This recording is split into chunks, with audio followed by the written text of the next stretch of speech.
Day 19, or January the 19th. Follow God.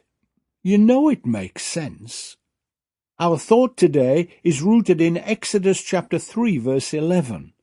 But Moses said to God, "Who am I that I should go to Pharaoh and bring the Israelites out of Egypt?" Now the big picture surrounding this verse. After serving as a shepherd for his father-in-law Jethro, sometimes called Reuel, Moses is confronted by God at the burning bush.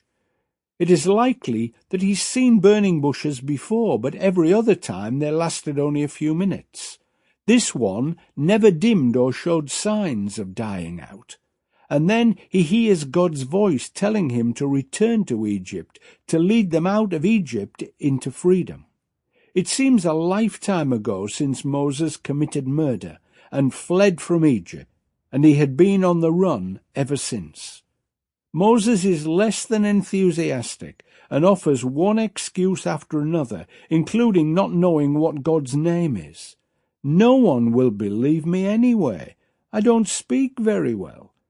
This debate seems likely to go on forever until God shows signs of getting angry, and he strongly suggests Moses takes his brother Aaron with him, as he is an eloquent speaker and can therefore be a good spokesman.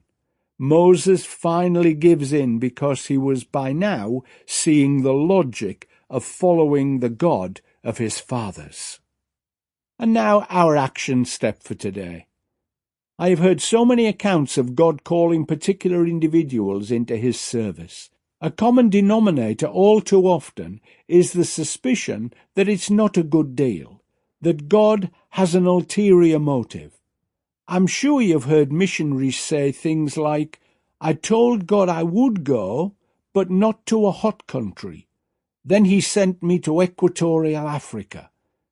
It's as though God wants to trick us into doing his will, which is far from the truth. He always has our best at heart, and our part is simply to follow his guiding. Once it dawns on you, like it did for Moses, that God probably has a better grip of the situation than you do, following becomes a whole lot easier.